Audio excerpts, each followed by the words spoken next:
नमस्कार, मी स्नेहा तुमचं सगळ्यांचं आणखी एका नवीन व्हिडिओमध्ये खूप मनापासून स्वागत करते। तर आज बऱ्याच दिवसानंतर व्हिडिओ शूट करते आहे। मध्ये 8-10 दिवस झालं चॅनलवरती कुठला व्हिडिओ वगैरे मी पोस्ट केला नाही आहे। आय थिंक आषाढी एकादशीचा व्हिडिओ जो होता तर तो पोस्ट केला होता, त्यानंतर काही कुठला व्हिडिओ वगैरे टाकला नाही। कारण मागच्या 8-10 दिवसामध्ये आमच्या फॅमिलीमध्ये घटना घडली की आमच्या पप्पांचे म्हणजे माझ्या सासऱ्यांचे जे छोटे भाऊ आहेत तर ते आमच्यामध्ये आता नाही आहेत। त्यामुळे मी कुठल्याही मध्ये चॅनलवरती व्हिडिओ वगैरे पोस्ट केला नव्हता। म्हणजे इतक्या सगळ्या गोष्टी अचानक घडल्या की 2 दिवसातच सगळं होत्याचं नव्हतं होऊन बसलं।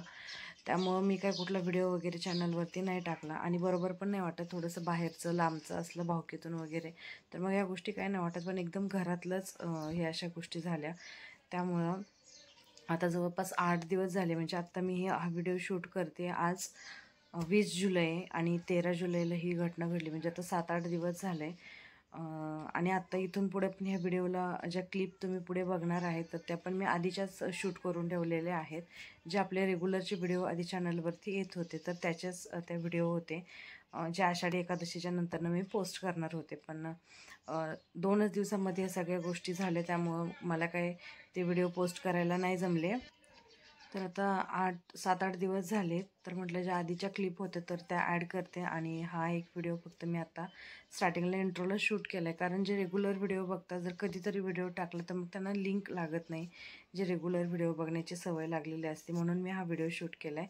आणि आता याला पुढे ज्या क्लिप टाकणार आहेत जसे मी मगाशी सांगितलं त्या एकदम आधीच्या शूट केलेल्या क्लिप आहेत। 1-2 व्हिडिओज आहेत जे आता फक्त आधीचेच व्हिडिओ येतील आणि मग नंतरनं हे सगळं झाल्यानंतर ना 10वा 13वा वगैरे मग आपले रेग्युलरचे जे व्हिडिओज आहेत तर ते चॅनलवरती यायला सुरुवात होतील।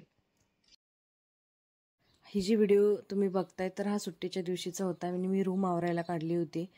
बेडच्या वरच्या बाजूचं सगळं सामान वगैरे काढलं होतं, तिथं पुसून वगैरे घेतलं। रूम कंटिन्यू बंद असते तरी पण धूळ कुठून येते मलाच कळत नाही।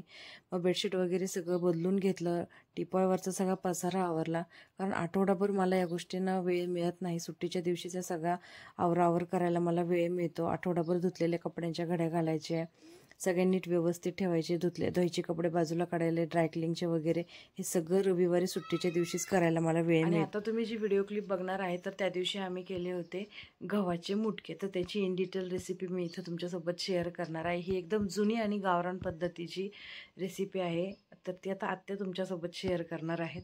त्या पहिल्यांदाच कॅमेऱ्यासमोर बोलत होत्या, त्यामुळे थोडंसं त्यांना कसं तरी वाटत होतं, पण बोलल्या आहेत त्या। ज्या गोष्टी तुम्हाला नाही लक्षात येत त्या मी तुम्हाला मध्ये मध्ये सांगेलच। तर त्या गव्हाचे मुटके जे आहेत तर ते कशा पद्धतीने करायचे, आणि ही खूप जुन्या लोकांची म्हणजे आपल्या आजीबाबांच्या काळामध्ये हा प्रकार खूप केला जायचा आणि खूप हेल्दी आणि पौष्टिक अशी ही रेसिपी आहे, तर ती ही पुढे ॲड करते। आपल्याला गव्हाचे मुटके करायचे, तर त्याच्यासाठी काय केले, गहू पाण्याचा हात लावून मिक्सरमधून काढले आणि काढून ते सकाळी पाण्यात भिजायला घातले आंबवायला। त्यात हरभऱ्याची डाळ टाकली।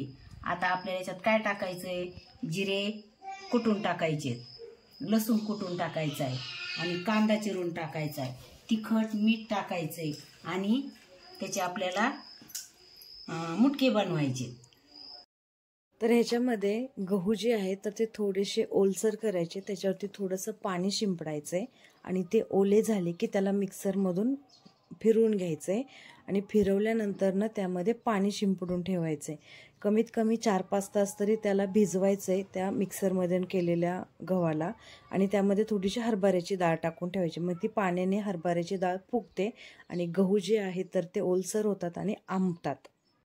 मी या आधी पण हे मुटके जे आहेत तर ते चॅनलवरती दाखवले होते, फक्त त्याची रेसिपी शेअर नव्हती केली। मला एक कोणत्या तरी ताई बोलल्या होत्या की याची रेसिपी दाखव म्हणून इन डिटेलमध्ये, त्यामुळं मग मी हा व्हिडिओ शूट करते। आणि ते आत्या बनवणार होतात तर मग मी त्यांच्याकडनंच ती सांगून घेतली की ती कशी बनवायची आहे ती। आणि आता त्यामध्ये काय केलं, थोडंसं गव्हाचं पीठ टाकलेलं आहे। गव्हाच्या पिठामुळे काय होतं की थोडीशी त्याला चिकन येते, म्हणजे जे आपण मुटके बनवणार आहोत गोल गोल त्याला बाइंडिंग येते छान। ह्याच्यामध्ये काय टाकलंय, गव्हाचं पीठ वळणी येण्यासाठी आणि कांदा टाकलाय चवीसाठी। आता काय टाकायचं आपल्याला, तिखट आणि मीठ,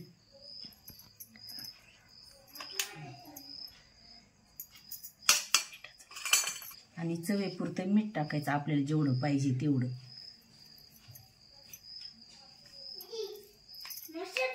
आपल्याला हळद नाही, हळद नसते.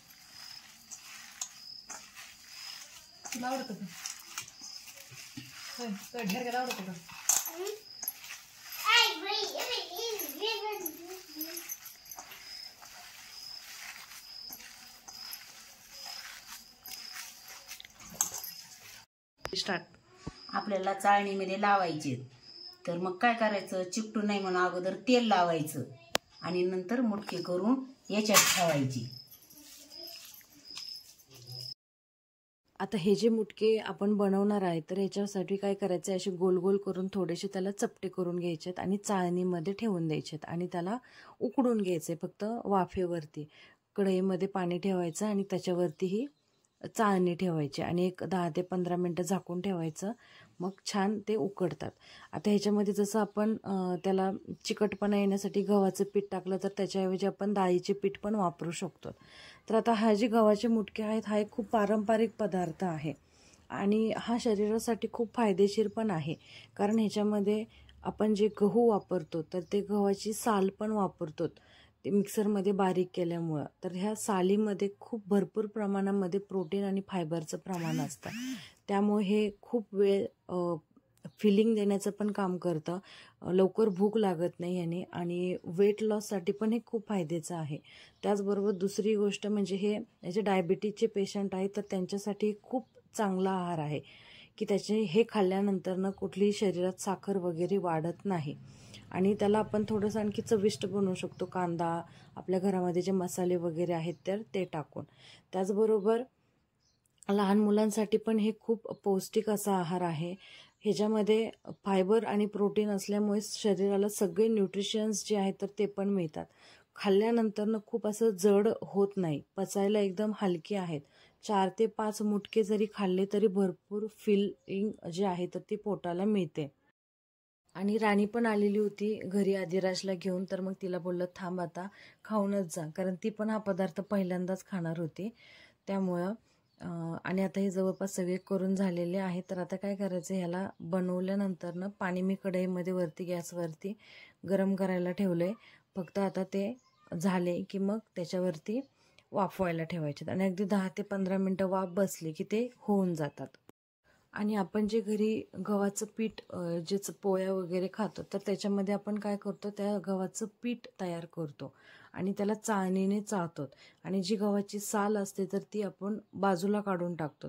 तर ती जी साल आहे तर त्या सालीमध्ये सगळे न्यूट्रिशियन्स जे असतात गव्हामधले तर ते असतात. सो हे मुटके खाल्ल्यानंतर गव्हाची जी साल आहे तर ती पण पोटामध्ये जाते.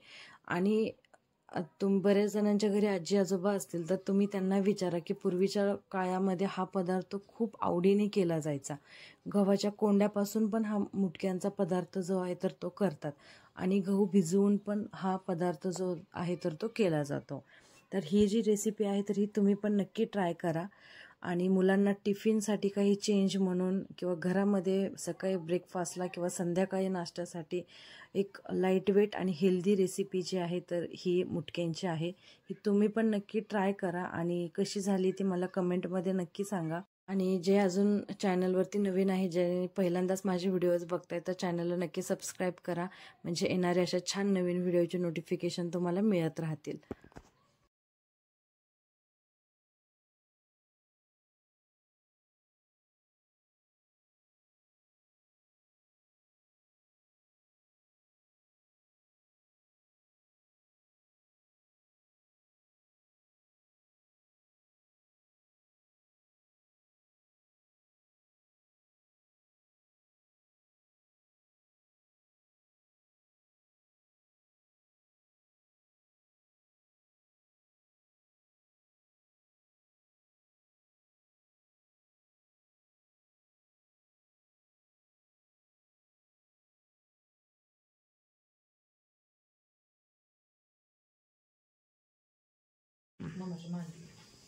हे मुटके तयार झाले. आता आपल्याला वाफायला ठेवायचे.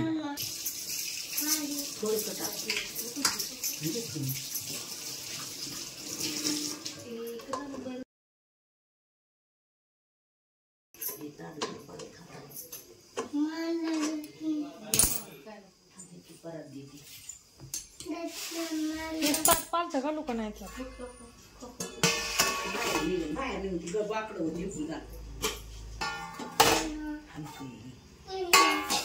गॅस कसा ठेवायचा आहे फुलच वापरणं पडते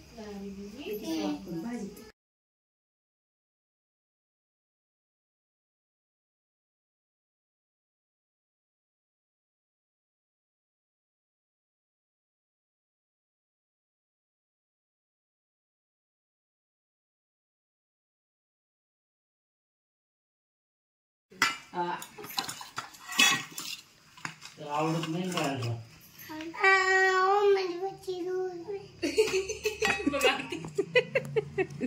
प्लेट आहे घेऊन बसले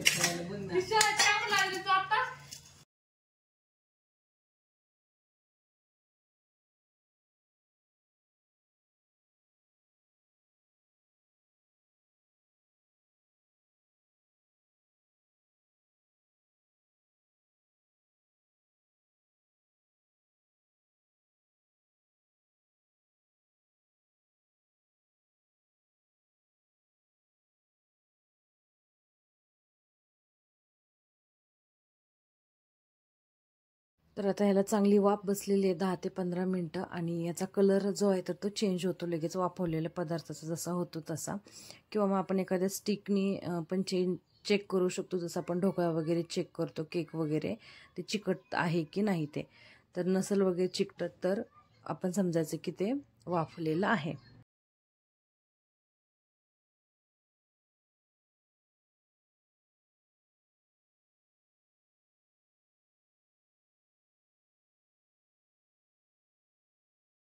तर चला आता आपले मुटके जे आहेत तर ते तयार झालेले आहेत ते आपण टोमॅटो सॉस सोबत पण खाऊ शकतो किंवा घरामध्ये आपण खोबऱ्याची चटणी पुदिन्याची चटणी शेंगदाण्याची चटणी करतो त्याच्यासोबत पण खाऊ शकतो किंवा मग